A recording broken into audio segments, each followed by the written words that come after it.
बिस्मिल्लाहिर्रहमानिर्रहीम अस्सलामु अलैकुम रहमतुल्लाह। नवाज शरीफ अचानक से लंदन फरार हो गया। अचानक से ऐसा क्या हुआ कि नवाज शरीफ को पाकिस्तान से भागना पड़ गया? रातों रात एकदम गायब हो गया और वहाँ पर जाके अब बातें भी कर रहा है, वहाँ पर जाके वो मीडिया से बातचीत भी कर रहा है। यानी ये बड़ा हैरान कुन है। पाकिस्तान के अंदर रहते हुए नवाज शरीफ बिल्कुल खामोशी के साथ रहता है, बात नहीं करता, किसी के साथ इंटरेक्शन नहीं करता, एक लफ्ज़ नहीं बोलता।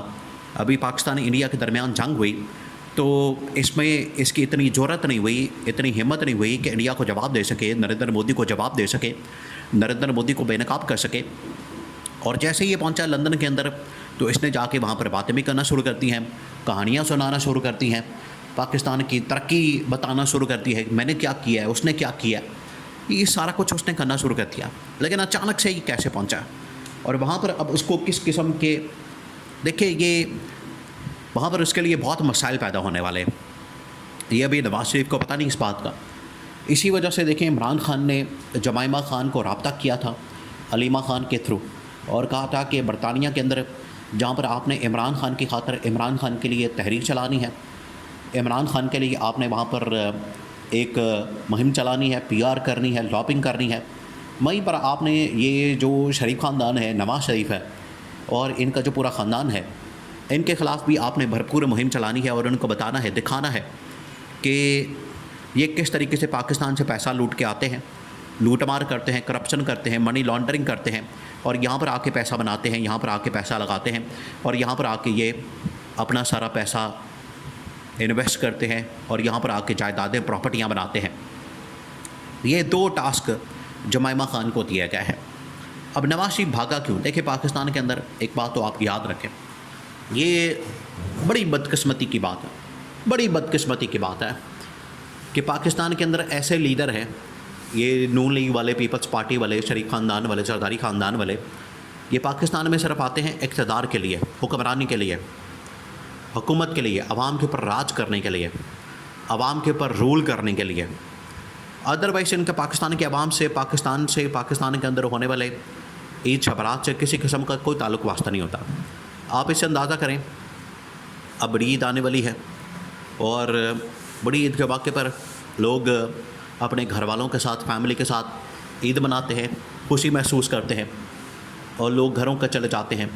शहरों के अंदर आए हुए परदेसी देहाती जो गाँव से आते हैं वो भी चले जाते हैं अपने गाँव वगैरह में और वापस अपने घरों में चले जाते हैं। तो बिल्कुल उसी तरीके से ये जो शरीफ ख़ानदान, जरदारी ख़ानदान, ये भी अपने अपने घरों को चले जाता है। यानी ये कोई लंदन चले जाता है, कोई दुबई चले जाता है, कोई अमेरिका चले जाता है। तो बिल्कुल उसी तरीके से नवाज शरीफ भी अब ईद मनाने के लिए अपने वापस घर चला गया, अपने मुल्क चला गया और वहाँ पर जाके, क्योंकि वहाँ पर ही इनकी सारा कुछ जायदादें हैं, प्रॉपर्टियाँ हैं, बैंक बैलेंस है, बच्चे हैं, कारोबार हैं, स्कूल है, शादियाँ हैं, सब कुछ तो उधर ही है, ख़ानदान उधर है। इसलिए वो ईद भी वहीं पर करेंगे। पाकिस्तान में तो उनका कुछ है नहीं, आवाम के साथ तो उनका लेना देना कोई नहीं, तो आवाम के साथ लेना देना कोई नहीं, तो आवाम के साथ ईद क्यों मनाएं? ये है पहली बात। अब मामला ये हुआ है, देखिए अब आपने ज़रा इमेजिन करना है, आपने सोचना है, ये इस चीज़ को आपने जहन में रखना है। एक तो ये है कि ईद मनाने गए, दूसरा ये कि अब नवाज शरीफ के ऊपर भी किसी वक्त भी वहाँ पर क्रैकडाउन हो सकता है। अब वो क्यों होगा? सवाल ये, अब आप 1 मिनट के लिए सोचें कि नवाज शरीफ जैसे ही बरतानिया के अंदर अगर उतरे तो बरतानिया में या तो एयरपोर्ट के ऊपर गिरफ़्तार कर लिया जाए या फिर वहाँ पर लंदन पुलिस इनके ऊपर छापा मारे और इनको गिरफ़्तार कर ले, इनको अरेस्ट कर ले, वहाँ पर इनको पकड़ लिया जाए और वहाँ पर इनको गिरफ़्तार कर लिया जाए। एक तो ये हो सकता है। अब इसके पीछे वजह क्या? इसके पीछे वजह ये है कि वहाँ पर जो इसका बेटा है हसन नवाज़, वो हो चुका है डिफ़ॉल्ट, हो गया डिफ़ॉल्ट, उसका तो निकल गया दिवालिया, उसकी कंपनियां, उसके बैंक बैलेंस, उनकी जितनी प्रॉपर्टियां, वो तो सब कुछ फ्रीज़ हो गया, सीज़ हो गया, उसको तो सील कर दिया बरतानवी गवर्नमेंट ने, हुकूमत ने, क्योंकि उसके ज़िम्मे तकरीबन कोई 50 से 100 मिलियन पाउंड का जुर्माना है। ये कोई छोटी रकम नहीं है, ये इतनी बड़ी रकम है कि पाकिस्तान इतनी बड़ी रकम IMF से डिमांड करता है, आप हमें कर्जा दें। वो तकरीबन इतनी रकम बन जाती है जितनी रकम ये एक इसके बेटे के पास मौजूद है। और उसके ऊपर डिफ़ॉल्ट हो गया। ये सिर्फ अभी टैक्स है, ये उसकी असल प्रॉपर्टी नहीं है। टैक्स होता है 5% 10%। तो आप यहाँ से अंदाज़ा कर लें कि उसके पास असल प्रॉपर्टी कितनी होगी, वहाँ पर कितना पैसा होगा। अब क्योंकि वहाँ पर हसन नवाज़ हो गया डिफ़ॉल्ट, उस डिफ़ॉल्ट की वजह से नवाज शरीफ भी स्टेक पर लग गया, क्योंकि ये भी आखिरकार बेनिफिशरी तो है, वहीं पर रहता है। तो ये किसी वक्त भी वहाँ पर गिरफ़्तारी हो सकती है, पकड़ा जा सकता है। कोशिश तो ये होगी, लेकिन यहाँ से ये भागा है पाकिस्तान के अंदर से इस बुनियाद के ऊपर कि मैं पाकिस्तान से जा रहा हूँ, मुझे इलाज करवाना है।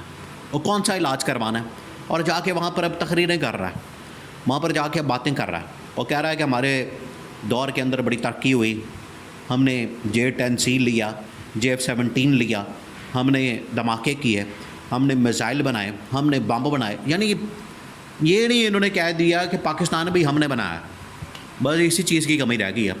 बाकी हर चीज़ इन्होंने पाकिस्तान के अंदर खुद बनाई, हर चीज़। शुक्र करें ये नहीं कह दिया कि इन्होंने पाकिस्तान भी हमने बनाया। कायदे आज़म छोड़ें उसको, तस्वीरें नोटों के ऊपर हमारी लगा दें आप।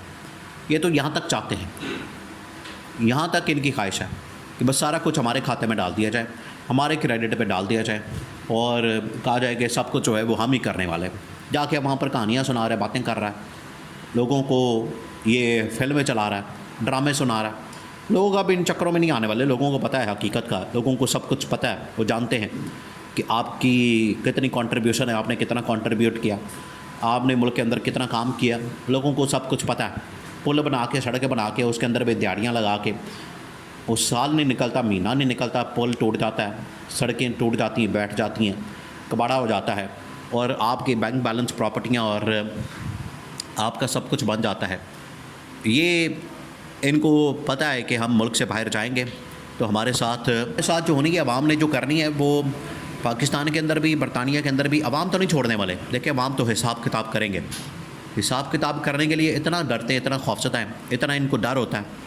इमरान खान से गारंटी मांगते हैं और कहते हैं कि इमरान खान हमारा एहतसाब ना करे, इमरान खान हमें आके कुछ कहे ना, इमरान खान हमें आके सवाल ना करे। तो जब आपने हुकूमत की है, आपने हुकूमत के अंदर वक्त गुजारा है, आपने इक़्तिदार लिया है, हुक्मरानी की, तो एहतसाब ही होगा, हिसाब किताब ही होगा, अकाउंटेबिलिटी होगी। तारे काम कर रहे हैं, आपसे पूछेंगे कि आपने क्या किया, परफॉर्मेंस क्या थी। ये इस चीज़ की बस गारंटी मांगते हैं। तो ये इधर उधर भागना, दौड़ना, आना जाना, ये सिर्फ अपने सर्वाइवल के लिए, इक़्तिदार हासिल करने के लिए करते हैं।